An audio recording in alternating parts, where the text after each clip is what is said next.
నా తలంపు పుట్టక మునిపే నీకు నా మనసు గ్రహించుచున్నాను. ఇంకా మాటలు చదువుకుంటూ ఉంటే అన్నీ తెలుసు కదా. ఇంకా చెప్తున్నాడు, ఒకవేళ నేను తప్పించుకోవాలనుకున్నా నీకు తెలుసు. ఆ మాట చెప్తున్నాడు కదా. నా చర్యలన్నిటినీ నీవు బాగుగా తెలుసుకొని ఉన్నావు. యెహోవా, నేను ఆకాశంలోకి ఎత్తినను, నీవు అక్కడ ఉన్నావు. నేను పాతాళ మందు పండుకొనను, నీవు అక్కడ ఉన్నావు. నేను వేకువ రెక్కలు కట్టుకొని సముద్ర దిగంతములలో నివసించాను. అక్కడను నీ చెయ్యి నన్ను నడిపించాను, నీ కుడి చెయ్యి నన్ను పట్టుకొని. ఎక్కడికి వెళ్ళినా ఆయన కొన్నాడు. అంటే అర్థం కాగా ఎవరికి తెలియకుండా చేసేస్తున్నాం, సీక్రెట్గా కానిచ్చేస్తున్నాం అని చాలామంది అనుకుంటారు. అందుకని నువ్వు గదుల్లో చేసిన గోడల మీద ప్రకటిస్తానని చెప్పాడు. ఇంకా తెలియజేసిన దేవుడు ఏంటంటే, ఈ దావీదు చెప్తున్న మాట ఏంటంటే, సముద్రము లోతు అక్కడికి వెళ్ళి చేసినా దాక్కున్నా మనకి తెలియదేమో కానీ దేవుడు అక్కడ ఉన్నాడు. కింద ఉన్న పాతాళం ఆయన చెయ్యి అక్కడ ఉంది. లేకపోతే ఆకాశం దూరం కదా, అక్కడికి వెళ్ళి దాక్కుందామని, లేదా చంద్రమండలంలోకి వెళ్ళి ఉండిపోదాం అనుకుంటే కనుక అక్కడ నీవు నీ నుండి నేను తప్పించుకోలేదు. నీవు లేని చోటేది యేసయ్యా, నేదాని క్షణమైనా నీవు చూడని స్థలమేది యేసయ్యా, కలువలుగా నేనుండలేనయ్యా, నీవు వినని మొదలేది యేసయ్యా, నీవు చూడని యేసయ్యా, నీవు వినని మొదలేది యేసయ్యా, నీవు తీర్చని బాధ ఏది యేసయ్యా, నీవుంటే నా వెంట అదే చాలయ్యా, నీవుంటే నా వెంట అదే చాలయ్యా, నీవుంటే నా వెంట అదే చాలయ్యా, నీవుంటే నా వెంట అదే చాలయ్యా. ఈ విషయం దావీదుకు తెలుసు కనుక దేవుడి గురించి అలా పాడుకుంటున్నాడు. నీకు ఎక్కడికి వెళ్ళినా నేను తప్పించుకోలేను. నీ కన్నులు నన్ను చూస్తున్నాయి, నీ చెయ్యి అక్కడ ఉంది కనుక తప్పించుకో. దీనేమంటారు? దేవుని ఎందుకు భయం అవ్వచ్చు, లేకపోతే ముందు చూపు అనుకుంటావు. ఒక దిక్కుకి తప్పించుకుంటే ఒక భర్త కొట్టాడు అనుకో, భార్య అనుకుంటుంది పుట్టింటికి వెళ్ళిపోయాడు అనుకుంటాడు కనుక అక్కడికి వచ్చేస్తాడు కనుక అక్కడింటికి వెళ్ళిపోదు, లేదా చుట్టానికి వెళ్ళిపోదు. అంటే తెలియదు, తప్పించుకుంటాడు. కానీ భర్తకి తెలియకపోవచ్చు. నువ్వు ఎక్కడికి వెళ్ళినా మనం ఎక్కడికి వెళ్ళినా మన దేవునికి తెలుసు. నీ ముందు చూపెట్టి తప్పించుకుంటా అలా అనుకుంటున్నా. కానీ దావీదు ముందు చూపెట్టే తెలుసా, నేను ఎక్కడికి వెళ్ళినా తప్పించుకోలేను, నీ నుండి నేను తప్పించుకోలేను అని చెబుతూ ఏమంటాడంటే, నీ కన్నులు నన్ను ఎప్పుడు చూసింది తెలుసా, నీ కన్నులు నన్ను ఎప్పుడు చూసింది తెలుసా, నేను పెండముగా ఉన్నప్పుడే, నేను నీవిపోబడిన జన్మలో లేదా రాకముందే, నేను ఈ భూమి మీదకి రాకముందే, ఆ మాటలే ఉంటాయి దాంట్లో, ఆ మాటలే. ఈ సత్యాన్ని ఎడక్క, ఈ విషయాన్ని గ్రహించక చాలామంది ఏమనుకుంటారు అంటే కనుక, ఎవరికి తెలియకుండా నేను పిల్లంట కళ్ళు మూసుకుని పోతారు కదా. ఎలా తాగుతుంది? కళ్ళు మూసుకుని తాగి ఎవరో చూడలేదు అనుకుంటారు, ఎవరో చూడలేదు, అలాగే అనుకుంటారు. ఎవరికి తెలియదులే. నీ రహస్య జీవితం, నా రహస్య జీవితం అంతా కూడా దేవునికి తెలుసు. నతనీయులు దేవుని దగ్గరికి వచ్చినప్పుడు ప్రభు అంటున్నాడు, ఇతడు నిజముగా ఇశ్రాయేలు అంటున్నాడు, నన్ను ఇశ్రాయేలు అంటే నా గురించి నీకు ఏం తెలుసు అంటే, నువ్వు అంజూరపు చెట్టు కింద కూర్చుని ఏం ఆలోచిస్తున్నావు అని నాకు తెలుసు.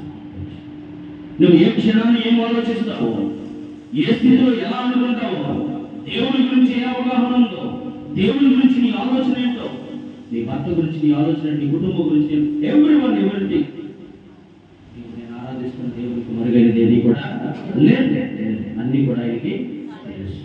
అందుకు నీవు నేను కూడా దావీదు వలె ముందు చూపు ఉండాలి. ప్రస్తుత పరిస్థితుల్లో క్రైస్తవుగా కొనసాగుతున్న మనకు ముందు చూపు ఏమిటి అని 2-3 మాటలు చెప్పేసి వాక్యాన్ని ముగిస్తాను. చదువుతాను. మత్తయి సువార్త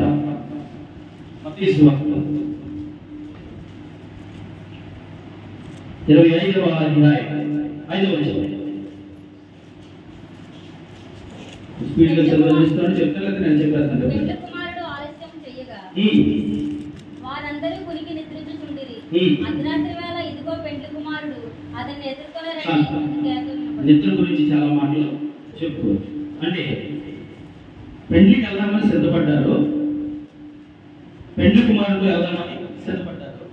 కానీ చిన్నపాటి ఆలస్యం అయ్యేసరికి ఒక కురుకులాగా వెళ్దాం అనుకుంటున్నారు. ఏమనుకుంటున్నారా? ఆ కురుకే ఏమైంది అంటే కనుక పెండ్లి కుమారుడు వచ్చి వెళ్ళిపోయాడు. పెండ్లి కుమారుడు కోసం కురుకు లేకుండా ఎక్కడుంటే ఏమన్నా చూసుకోవచ్చు. ఆయన దాటిపోతే మన పరిస్థితి ఏమైపోతానికి వెలుగు ఎదురు చూసిన వాళ్ళందరూ ఆయన వెళ్ళిపోయారు.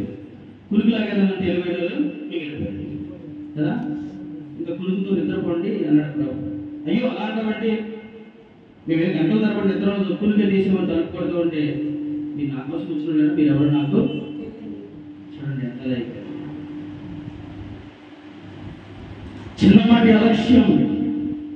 దేవుడు అక్కడ వస్తుందనుకుంటే సిద్ధపాటు లేకుండా నీ జీవిత విధి విధానాలను కొనసాగించుకో, నీ కుటుంబ బాధ్యతలు నిర్వర్తించుకో, నీ పరిపాలనను సాగించుకో.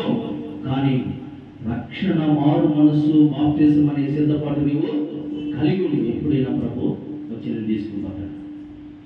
ఆ సిద్ధపాటు లేకుండా మరలా మరు సంవత్సరం వాయిదా వేస్తే కనుక ఇదిగో కురికిపోయి నిద్రపోయి విడవబడిన వారిలో నీవు ఉండిపోతావు. నినివే పట్టణస్తులకు యోనా ద్వారా ఒక ప్రకటన వెళుతుంది. మరో 40 రోజుల్లో ఈ నినివే పట్టణము, ఈ మహా పట్టణము 3 దినములు ప్రయాణము చేస్తే సుదీర్ఘ విస్తారం కలిగిన 90 కిలోమీటర్ల ఎటు వైశాల్యము కలిగిన పట్టణము మరో 40 రోజుల్లో దేవుని చేత నాశనం అయిపోతుంది. ఎందుకు అంటే కనుక దీని పాపము దేవుని దృష్టికి బహుభారం అయిపోయింది అని చెప్పినప్పుడు వారు వెంటనే ఆలస్యం చేయలేదు. తర్వాత ఆలస్యము చేయలేదు. వెంటనే రాజు మొదలుకొని పనివాడి వరకు కూడా ఉన్న సింహాసనాన్ని విడిచి పనివాని బర్రెలను కూడా అనగా గేదెలను కూడా నీళ్లు పెట్టుకుని 3 దినాలు ఉపవాసం ప్రకటించుకుని దేవుని కనికరాన్ని పొందారట. ఇంకా కురికిపోయి ఆలస్యం చేసే అనుభవాలు ఉంటే కనుక ఇదొక దారుణం. దేవుని ప్రకటన నీకు వినబడుతుంది. యోనా ప్రకటన విన్న నినివే పట్టణస్తులందరూ కూడా మార్పు చెందారు, మారు మనసు పొందారు. 1,80,000 మంది కంటే ఎక్కువ జనం నాశనం అయిపోకుండా బాగుపడ్డారు. నీ కుటుంబాన్ని రక్షించుకోవడానికి ఇదే మిక్కిలి అనుకూల సమయం. నీవు రక్షణ పొందడానికి ఇదే మిక్కిలి అనుకూల సమయం. ఇంకా దేవుని మాటలు వినకుండా ఆలస్యం చేస్తున్నావేమో, ముందు చూపు లేకుండా వాయిదా వేసుకుంటున్నావేమో. వారికి ముందు చూపు ఉంది కనుక పాపంలోకి వెళ్ళిపోయినా కానీ ప్రకటించిన వాడు ఒక యోనా కాదు, పంపిన వాడు దేవుడు. యోనాను పంపిన వాడు దేవుడు, సృష్టికర్త, లయకర్త ఆయనే కనుక మనం ఎంతవరకు కనికరించిన దేవుడే కఠినత్వాన్ని చూపిస్తే ఏమైపోతామో అని ఆలోచన కలిగి గోనె బట్ట కట్టుకుని బూడిదలో కూర్చుని ఉపవాసంతో ప్రార్థన దేవుని కనికరాన్ని పొందారు. 1,20,000 మందికి ఎన్ని రోజులు ప్రసంగాలు చేశాడు తెలుసు యోనా? ఒక్కరోజు. ఒక దిన ప్రయాణం అంతా చెప్పుకుంటూ వెళ్ళిపోయాడు. నినివే పట్టణస్తులారా, మీ పాపము దేవుని దృష్టికి బహు ఘోరమైపోయింది. దేవుని ఉగ్రత 40 రోజుల్లో రాబోతుందని చెప్పుకుంటూ వెళ్ళిపోయాడు. ఎంత లెక్క 30 కిలోమీటర్లు నడిచాడు. ఇంకా 60 కిలోమీటర్ల ప్రయాణము, ఊరు గ్రామాది నినివే పట్టణము ఉండిపోయింది. అయినా కానీ ఆ 30 కిలోమీటర్లలో విన్నవారే, ఇక్కడ విన్నవారే వారి బంధువులకి చెప్పారు, వారి బంధువులకి చెప్పారు. మరి సువార్తని చెవులకు వినబడుతుంది. నీవే రక్షణ పొందకపోతే, నీవే మారు మనసు పొందకపోతే, నీ కుటుంబాన్ని నువ్వు రక్షించకపోతే నీ రక్త సంబంధికులను ఎలా రక్షించుకుంటావు? నీ బంధువులు ఎలా రక్షించుకుంటావు? నినివే పట్టణస్తులు అందరికీ తెలియజేశారంట, ప్రకటన చేశారంట. అందరూ కూడా రక్షింపబడ్డారని, ముందు చూపు కలిగిన వారిగా ఉన్నారని వాక్యంలో మనం తేటగా చూస్తున్నాం.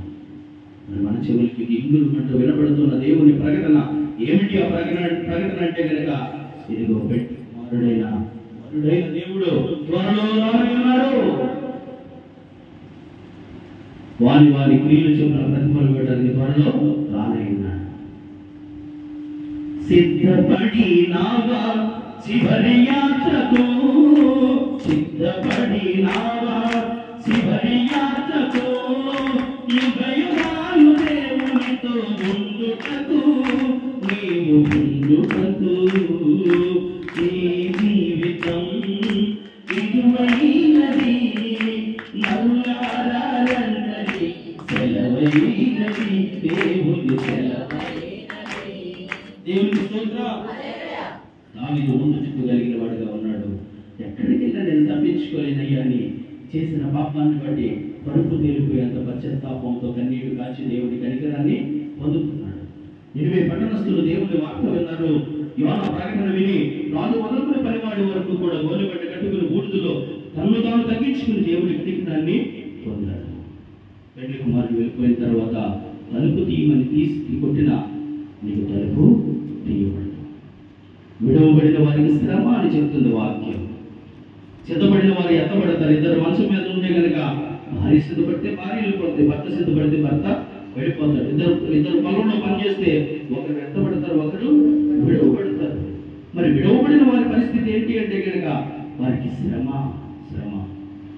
ఆ శ్రమలను తప్పించుకోవాలంటే రాకడ గురించి అవగాహన కలిగిన ముందు ఉండాలి. అబ్రహాము విశ్వాసులకు తండ్రి. అబ్రహాము చేసిన చిన్నపాటి కుడుకుపాటు 430 సంవత్సరాల బానిసత్వానికి కారణమైపోయింది. చెప్పుకుంటారా? చదవండి. ఆదికాండం 15వ అధ్యాయం. తొందరగా చదవండి. 7వ వచనం నుంచి చదవండి.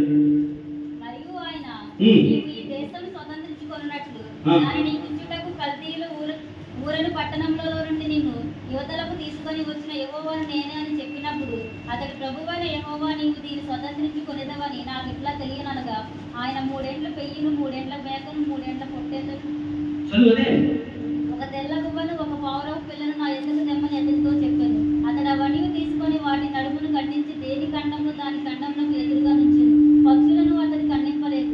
గద్దలు ఆ కళేబరముల మీద వాలినప్పుడు అబ్రహాము వాటిని తోలివేశాను. కృతకృత పోయినప్పుడు అబ్రహాములకు గాఢ నిద్ర పుట్టెను. భయంకరమైన కటిక చీకటి అతని కమ్మగా ఆయన నీ సంతతి వారు తమది కాని పరదేశమందు నివసించి ఆ దేశపు వారికి దాసులుగా నుందురు. వారు 400 ఏళ్లు వీరిని శ్రమ పెట్టుదురు. అసలు దేవుడు ఏమని పిలిచాడా? ఈ ఊరు నువ్వు స్వతంత్రించుకుంటావు, ఈ కల్దీయుల పట్టణాన్ని నువ్వు స్వాధీనం చేసుకుంటావు అంటే అబ్రహాము మంచి ప్రశ్న వేశాడు.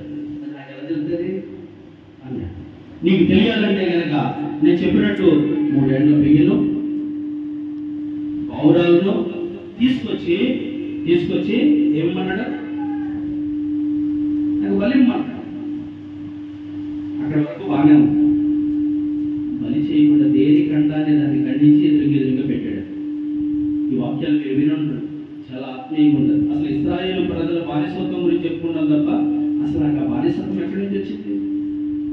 అబ్రహామును ఆశీర్వదించి ఆకాశ నక్షత్రాలంతా సముద్రమంత విస్తారమంతా ఇసుక రేణువులంత విస్తారంగా దేవుడు ఆశీర్వదించిన తర్వాత ఈ బానిసత్వం ఎందుకు వచ్చింది అంటే కనుక ఏ అబ్రహాము ఆశీర్వదింపబడ్డాడో ఆ అబ్రహాము చేసిన చిన్న కొనుక్కుపాటును బట్టి అక్కడ ఏం చేశాడు? అతను కొనుక్కుపాడు. చదువుకున్న మాట.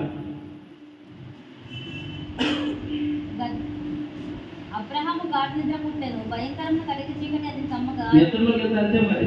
కటిక చీకటి అంటే ఏంటి? అపవాది. చీకటికి రాజు ఎవరు? చీకటి అధిపతి ఎవరు? చీకటి అనగా సాదృశ్యం ఎవరికి అంటే అపవాదిని ఆవరించేస్తారు. ఏమాత్రం నీ చిన్న బలహీనత కలిగి ఉంటే కనుక, దేవుని యందు ఏమాత్రం చిన్న నిర్లక్ష్యం కలిగి ఉంటే కనుక వాటిని మరలా వెళ్ళనివ్వకుండా ఆవరించేస్తాడు. ఆశీర్వదింపబడవలసిన అబ్రహాము నీ గర్భవాసంలో వచ్చే ప్రజలు 400 సంవత్సరాలు బానిసలుగా మారిపోతారని దేవుడు శపించాడు.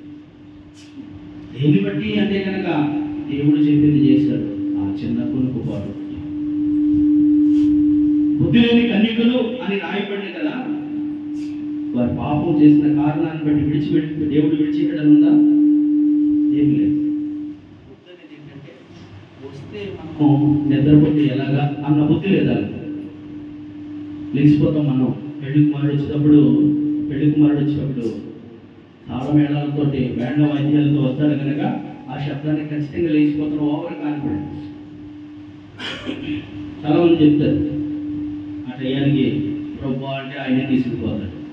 ఇష్టం వచ్చినట్టు బతికేసి ఆ టైంకి తీసుకుపోతాడా?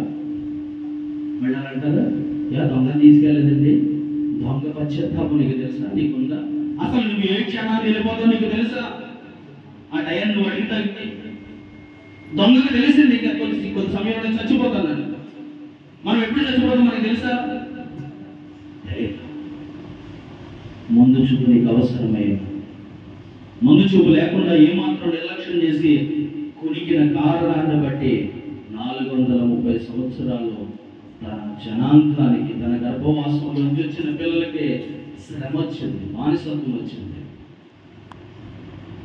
ముందు చూపు కలిగితే నశించిపోవలసిన నినివే పట్టణస్థులు దేవుని కనికరాన్ని పొందుతున్నారు. చదవండి, మనకి మాట చదువుకున్నాం. మార్కు సువార్త 14వ అధ్యాయం 38వ వచనం చదువు.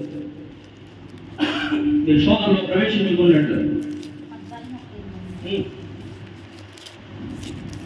మీరు శోధనలో ప్రవేశించుకున్నట్లు మెలకువగా ఉండి ప్రార్థన చేయండి. ఆత్మసిద్ధమే కానీ శరీరం బలహీనమని పేతురుతో చెప్పి నిద్రపోతే దేవుణ్ణి సన్నిధి జరిగేటప్పుడు నువ్వు నిర్లక్ష్యం చేస్తే కనుక, దేవుడికి ఇవ్వాల్సిన సమయాన్ని నువ్వు దొంగిలిస్తే కనుక నీ కాన్ఫిడెన్స్ ఉండాలి. ఏంటి, నేను దేవుడిని కలుగున్నాను కదా, దేవుడికి నా మనసు తెలుసు కదా, దేవుడి గురించి నాకు తెలుసు కదా, ఈ మాటలు నీకు వినపడతాయి. కానీ బలహీనమైన శరీరం ఈ ఆత్మను అని చేస్తూ ఉంటారు. పర్లేదు, ఇంకా కొంచెం కొడుకు, ఇంకా గాడు మనుషులను పడుకో, ఇంకా దుప్పడ ముసుగెట్టుకో. ఆ కునికి పోటంట దారిద్ర్యాన్ని తీసుకొస్తుందంట, నష్టాన్ని తీసుకొస్తుందంట, చింపుడి గుడ్డలు ధరించుకోవడానికి కారణం అయిపోతుందంట. అందుకనే నిద్రపోకూడదంటే నిద్ర మనిషికి చాలా అవసరం. ఖచ్చితంగా ప్రతి మనిషి రోజుకి 8 గంటలు నిద్రపోవాలి. ఆరోగ్యదాయకమైన నిద్ర, ఆరోగ్యదాయకమైన నిద్ర. ఆ నిద్ర లేకపోతే కనుక, రాత్రికాల సమయంలో నిద్ర లేకపోతే కనుక పగలంతా నువ్వు విన్న, చూసిన, ఆలోచించిన ఈ ఆలోచనలన్నింటికి ఇది రిలీఫ్ అవ్వదు. బ్రెయిన్ అని అప్పుడే అది రెస్ట్ తీసుకుని రిలీఫ్ అవుతుంది అన్నమాట. అది రిలీఫ్ అవ్వకపోతే నువ్వు చాలా స్ట్రెస్ గురవుతాడు, చాలా టెన్షన్కి, చాలా బాధలకి, ఇబ్బందులకి గురవుతుంది. అది ఎలా స్టార్ట్ అవుతుందంటే కనుక మెడ నొప్పి, తలపోటు ద్వారా స్టార్ట్ అయ్యి అనేక రోగాలకు నీ దేహంలోకి ప్రవేశపెడతారు. నిద్ర అవసరం. 8 గంటల ఆరోగ్యదాయకమైన నిద్ర, 3 లీటర్లు తగ్గకుండా నీళ్లు ఎక్కువగా తాగడం, ఈ ఆరోగ్య చిట్కాలు ఇవి అవసరమే. కానీ ప్రార్థించేటప్పుడు నిద్రపోవడం నీకు అనర్థం. మెలకు కలిగి ఉండమన్నప్పుడు నువ్వు చెయ్యి మెలకుగా లేకపోవడం నీకు నష్టం. నువ్వు విడపడతావు, నువ్వు కష్టాలు కొని తెచ్చుకుంటావు. అందుకనే ప్రభుత్వం చెప్తున్నాడు, ఒక్క గడి అయిన మెలుకుంటారా శిష్యులతో అంటున్నాడు. అంటే 1 గంట కూడా ఉండలేదా? 1 గంట కూడా నాతో గడపలేదా? వారమంతా మీ ఇష్టం వచ్చినట్టు ఉంటున్నారు కదా. 2 గంటలు నా సన్నిధిలో, 2 గంటలు నా సన్నిధిలో మీ కుర్చీలు సిద్ధపరిచాను, ఫ్యాన్లు సిద్ధపరిచాను. ఇన్ని సిద్ధపరిచిన 2 గంటలు ఇబ్బంది పడిపోతున్నారు, ఉండలేదా? ఇలాగ అడుగుతారు ప్రభు. ఆ 2 గంటలు నువ్వు ఇంటికాడ ఏం చేస్తావో తెలియదు, కానీ ప్రార్థన గెల్లో వచ్చేస్తావు. కానీ దేవుడి విలువైన సన్నిధి నీకు దూరం అయిపోతుంది. నీకు ముందు చూపు లేదు, ముందు చూపు లేదు. ముందు చూపు ఉంటే కనుక వారమంతా కాపాడి దేవుడు ఇచ్చి నీ తరుణాన్ని దూరం చేసుకో. దేవునికి స్తోత్రం. అందుకే ప్రభు చెప్తున్నాడు, నీ ఆత్మసిద్ధమే కానీ శరీరము బలహీనం. అందుకే మెలకువ కలిగి ఉండాలి. మెలకువ చాలా అవసరం. చదవండి రోమపత్రిక 13వ అధ్యాయం 11వ వచనం. 13వ అధ్యాయం 11వ వచనం. మరియు మీరు కాలము ఎరిగి నిద్ర మేల్కొనదని వేళైనదని. చదవకుండా స్పీడ్గా. మరియు సమస్త అన్యజనులారా ప్రభువును స్తుతించుడి, సకల ప్రజలు ఆయనను కొనియాడబడుదురు గాక అని చెప్పుచున్నది. మరియు యెషయా ఇలాగ చెప్పుచున్నాడు, యెషయాలో నుండి వేరు చిగురు 11వ వచనం 13వ అధ్యాయం 11వ. వాక్యం తెలియని వాడు ఇక్కడ ఉంటే కనుక దెబ్బ కన్నీ చేయకూడదు. మరియు మీరు కాలము నెరిగి నిద్ర మేలుకొని వేళ అయినదని తెలుసుకొని మేలుకుని వేళ అయిందని తెలుసుకోవాలి. ముందు ఇంకా కాసేపు పడుకుందాం, కానీ కాసేపు ఆగిన తర్వాత వెళ్దాం అనుకుంటే కుదరదు. ఆయన ఆలస్యం చేసేవాడు కాదు. రెప్ప బాటల్లో వస్తారట. గర్భిణీ స్త్రీకి ప్రస్తుతం వేదన ఎప్పుడు వస్తుందో తెలియదు. దొంగ ఎప్పుడు వచ్చి కన్నం వేస్తాడో మనకి తెలియదు. బందోబస్తుగా తలుపులు వేసుకుని మనమే సిద్ధపాటు పెంచుకోవాలంటే. అందుకే దేవుడు ఎప్పుడు వస్తాడో తెలియదు, పెళ్లి కుమారుడు ఎప్పుడు వస్తాడో తెలియదు. అందుకు మనమే సిద్ధపడి ఆ పెళ్లి విధికి వెళ్ళడానికి, ఆ పరలోకం వెళ్ళడానికి రక్షణ, మారు మనసు, బాప్తీసాలతో సిద్ధపడి ఉండాలి. దానికి మీరు ఏం చేయాలి అంటే కనుక కాలం గురించి ఎదగాలి, అవగాహన కలిగి ఉండాలి. కాలంలో ఏముంది అంటే కనుక 2025 సంవత్సరాల క్రితం వచ్చి ప్రభు చెప్పిన మాట, నేను వచ్చే ముందు ఇదిగో రాజ్యం మీదకి రాజ్యం, మనుషుల మీదకి మనుషులు, తల్లిదండ్రుల మీదకి పిల్లలు లేచి పంపిస్తారు. ఒక ఇంట్లో 5 ఉంటే ఇద్దరికి విరోధముగా ముగ్గులకు విరోధంగా ఇద్దరు వేరు పడిపోయి ప్రేమలు చల్లారిపోయే రోజుల్లో మీరు ఉన్నారు. కరువులు, భూకంపాలు ఇవన్నీ కూడా వేదనలకు ప్రారంభాలు. అందుకే కాలం నెరిగి నిద్రనే ఆ బలహీనత, నిద్ర అంటే బాహ్యమైన నిద్ర గురించి ప్రభు మాట్లాడట్లేదు, సిద్ధపాటు నిద్ర గురించి ప్రభు మాట్లాడు. నువ్వు సిద్ధపడి ఉంటే కనుక, అందుకనే మొదట మాట చెప్పాను కదా, నువ్వు పడుకుని ఉన్నా కానీ నీ సిద్ధపాటును బట్టి వెళ్ళిపోతావు.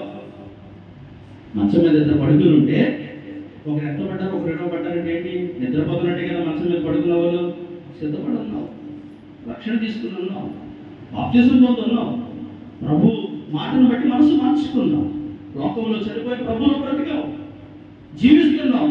నువ్వు పడుకున్నా కానీ ప్రభుతో వెళ్ళిపోతావు. ఆ సిద్ధపాటు నీకు అవసరం. అందుకని కాలాన్ని ఎరుగు. ప్రభు వస్తున్నాడని గుర్తులు జరుగుతున్నాయి కనుక ముందు చూపు నీకు అవసరం. చదువు వరకు మాట చదువు. పేతురు రాసిన 2వ పత్రిక, 3వ అధ్యాయం 8వ వచనం చదువు. మత చేతులు బైబిల్ అంటే చదువుతలేదు.